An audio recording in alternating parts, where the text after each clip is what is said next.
You are listening to the Slow Living Podcast, and I'm your host, Stephanie O'Day. What if I told you that you could truly have the life of your dreams, the life you've always wanted, one filled with abundance, joy, and a sense of purpose? It's absolutely possible, and I see it each and every day with my coaching clients. It all starts with learning how to slow down. You deserve to live the life you've always dreamt about. Let's get started.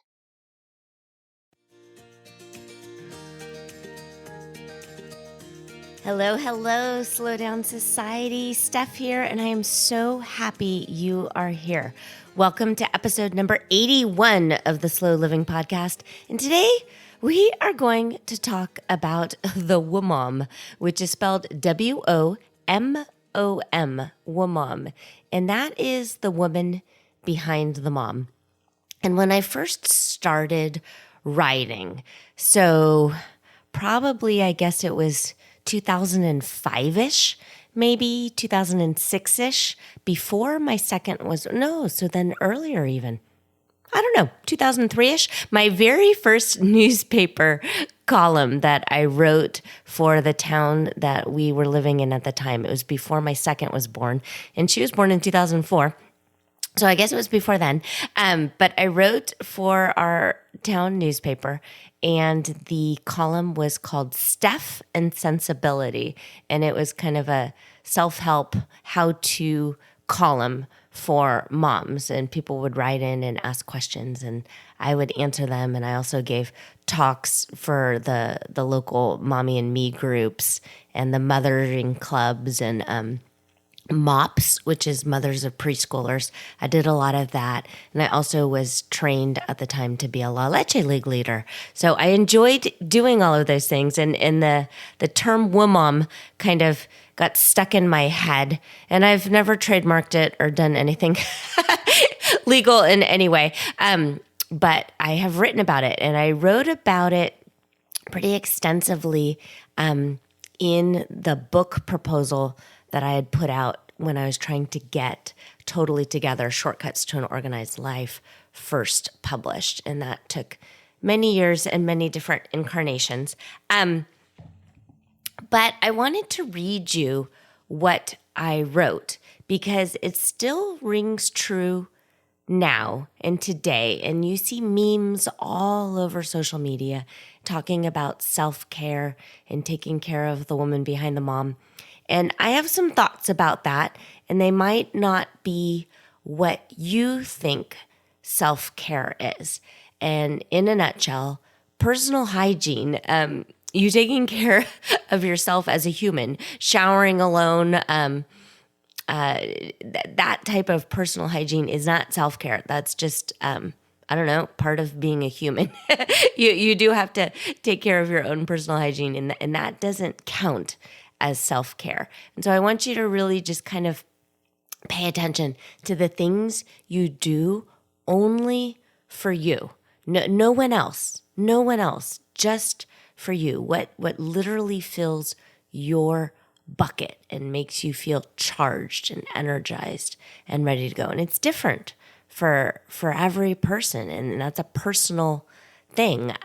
I like to binge watch Bravo, and that makes me recharge, and it's for no one else. No one else in the entire family likes it. And if they see any of it on, they roll their eyes and walk away. But I love it. I love it. And it is for me and me only.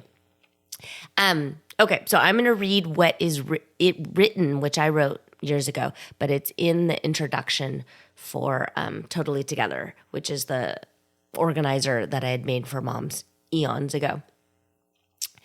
Without a doubt, one of the most important things you need to do to take care of your family is to take care of yourself. Remember the WoMom. This is your new battle cry. The WoMom is the woman behind the mom. Because becoming somebody's mother is a life-changing experience.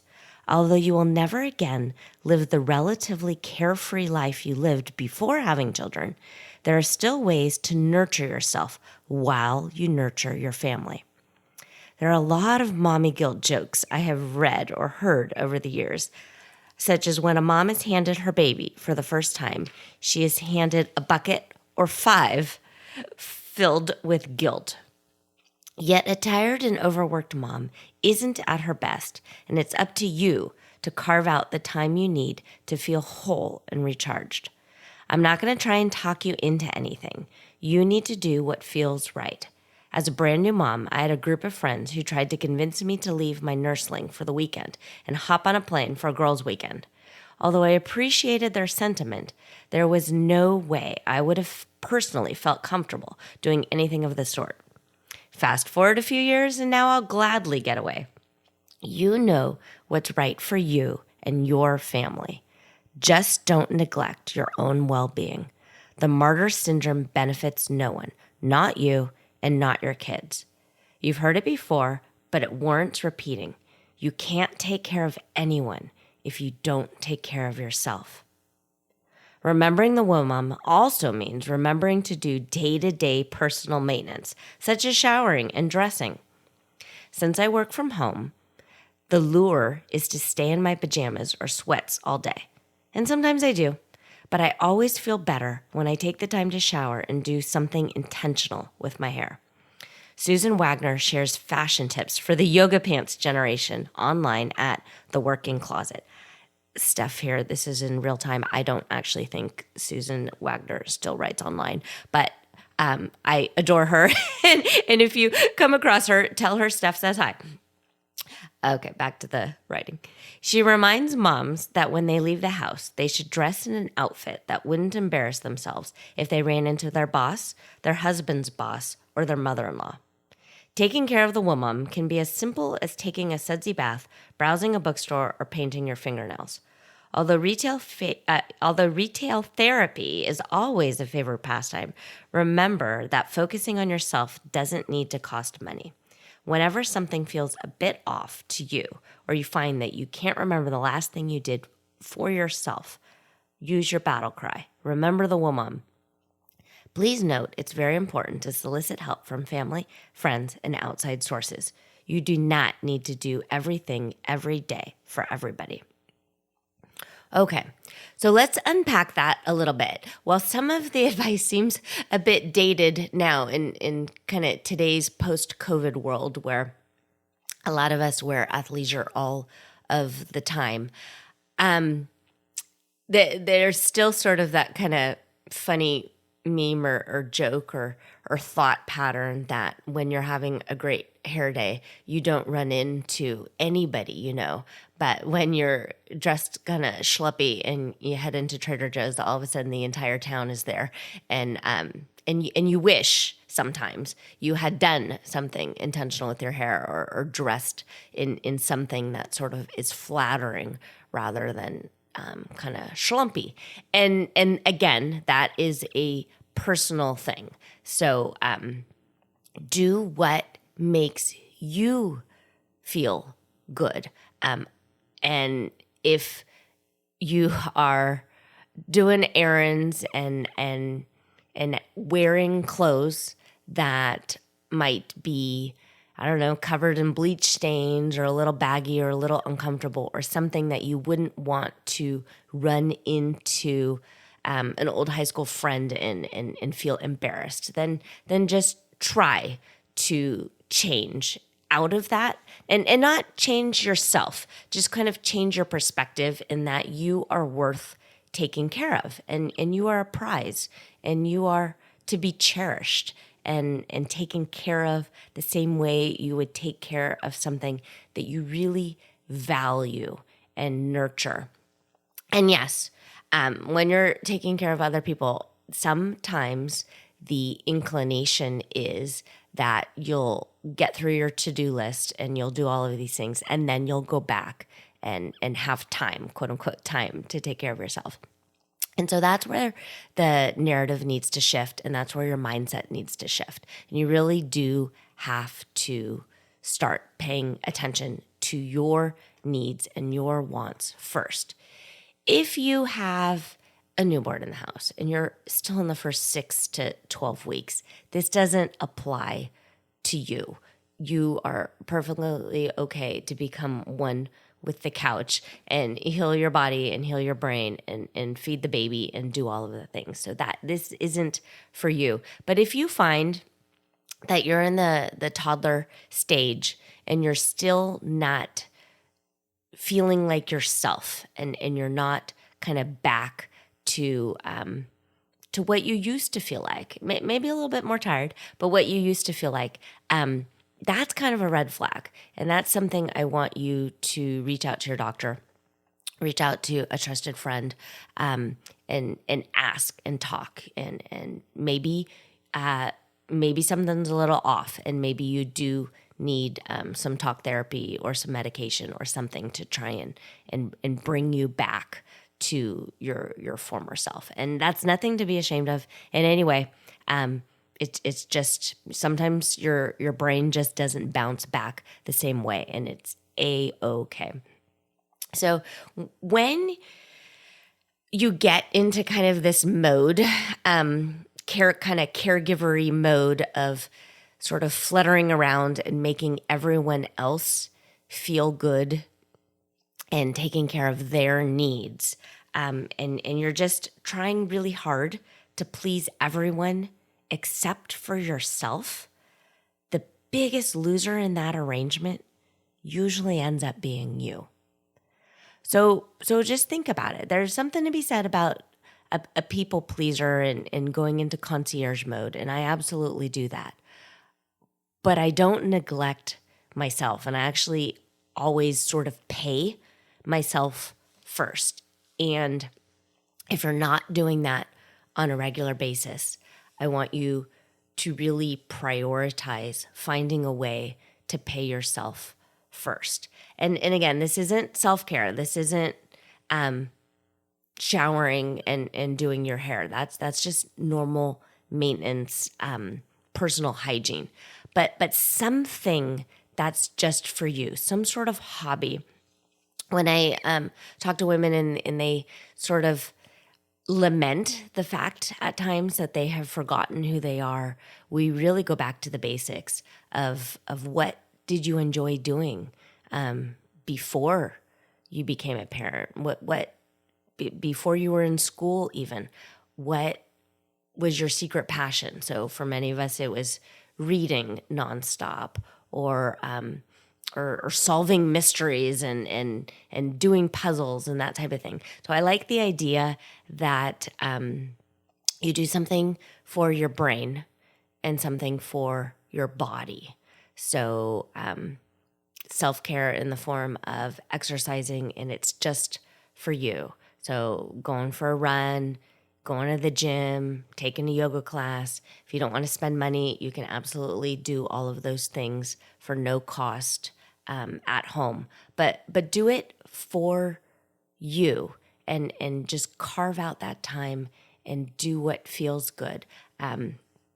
Taking a tennis class, trying a sport that you haven't done, looking in the rec center catalog for some sort of class that piques your interest and joining in. So, and then for your brain, volunteering, doing something that is challenging and exciting. I sometimes think, oh, okay, well, when I had little kids in the house, Steph, you didn't do those things. And then I realized I did, because I was writing and I was building an online business and I was doing things, and it was really only just for myself. And I spent an awful lot of brain power and brain time building the business and building the websites and creating the contacts and writing the book proposals and reaching out to agents and doing freelance writing. So at the time, I didn't think of it as a hobby or something or a passion. I just was doing it, and looking back on it, it lit me up. It was something that I would do even if I wasn't getting paid. And it was something that I lost track of time of. So when you're thinking of what your passion is and what might sort of fit your need of a hobby for your brain, it's something that you would do even if you didn't have to do it, and time sort of disappears and wanes away. gardening is an excellent hobby that can fulfill both your brain and your body. So when you're out there and you're kind of moving the soil around and rolling the wheelbarrow around, it's absolutely good for your muscles and your body and getting the vitamin D on your skin. But then also the planning ahead and deciding, oh, I'm going to do this and I'm going to plant these seeds at this time and I'm going to nurture this. And that is definitely getting the other side of your brain and feeding the sort of brain body, mind body connection. So gardening is excellent in that way. I really do like yoga an awful lot and can get into this sort of moving meditative space when it comes to yoga. And so I actually don't look at yoga as a workout as much as I look at it as meditation and kind of calming my brain down and just doing what feels good with gentle stretches. I would like to revisit the daily journaling worksheet. If you aren't using it, I would love for you to do that because I think it would be very, very helpful and a good activity where you can go back then and remember the WoMom and remember that you come first. You really, really do come first. And you're no good to anybody if you are worn out and burnt out and overwhelmed and feeling frazzled on a day-to-day basis. So I want you to go back, re-listen to some of those first episodes of getting your sleep in check, getting your health in check, paying attention to your nutrition. And if you still then are feeling worn out and run down and overwhelmed and you're not sleeping, reach out to your doctor and see if there's some sort of underlying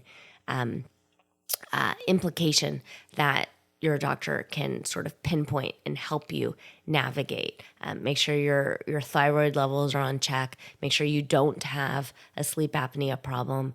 Make sure your hormones are balanced in a way that are helping you. So the daily journaling exercise, if you don't have the worksheets, it's at stephaniodea.com/daily, DAILY.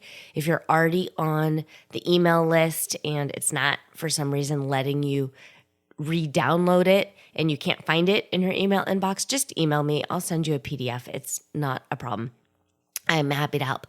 The reason I like this daily kind of practice is the very first question is, how do you want to feel today? And that's really what it's all about. It's how you feel and what you want to feel like. So all of us, when we wake up in the morning, we've got some aches and we have some pains and we might have that first thought of, oh, I didn't get enough sleep and I can't wait to go back to bed. But those thoughts aren't necessarily helping you to feel good. And so when you take the time to kind of focus on yourself and nurture yourself and ask yourself, how do I want to feel today? So maybe you want to feel surprised today. Maybe you want to feel delighted. Maybe you want to feel productive. Maybe you just want to feel neutral. Maybe you want to feel better than yesterday. So there's no right or wrong answer. And if you are in a particularly tough season of your life, if you're going through a lot of things in your personal life, in your family life, in your work life, and you're just not feeling great, that's okay. Feeling neutral is okay because that's better than feeling bad. Feeling hopeful is such a great feeling to just have a glimmer of hope that good things are on the horizon, that there is a silver lining in a sea of kind of dreary darkness. So after that, then the second question is, how will you create this feeling today? And that's when you just kind of go quiet and let your brain fill in the gap. So I like to think that I have this kind of inner guidance system, and some people call it the voice of God or voice of the universe, or if you're scientific, it's your subconscious. But whatever comes up when you just kind of go quiet when you're in this meditative state, and then following those inclinations. How can I do this? What can I do today from a time management perspective to get to that sort of hopeful place? What can I do with my health in order to feel a little better today, have a little bit of a glimmer of more and better things on the horizon? So use these tools and really take the time to hug yourself and love yourself and wrap yourself in a warm, cozy blanket and just know that you are loved unconditionally and you are worthy and you are amazing. And there's absolutely a fantastic and wonderful being in there. And yes, there is a woman behind the mom. So remember the WoMom. As always, reach out to me if you have any questions, if you want to dive into some of this a little more, and you haven't already joined the free masterclass. That's at stephanieodea.com/masterclass. Watch the videos and play along with the exercises. And if you are ready to have some coaching or join the Peace Course, we would love to have you. But for right now, just remember that you are loved and cherished and amazing. And to remember that WoMom. I will see you again next week. Take care.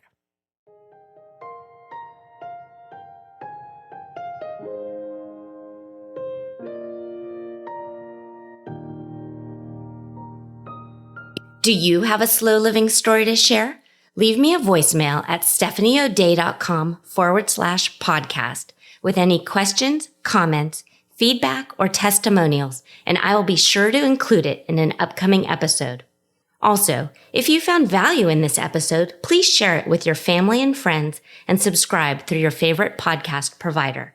The more you share, comment, and leave positive reviews, the more people we can reach and share the slow living lifestyle and messaging. Thank you, Slow Down Society, and have an absolutely wonderful day.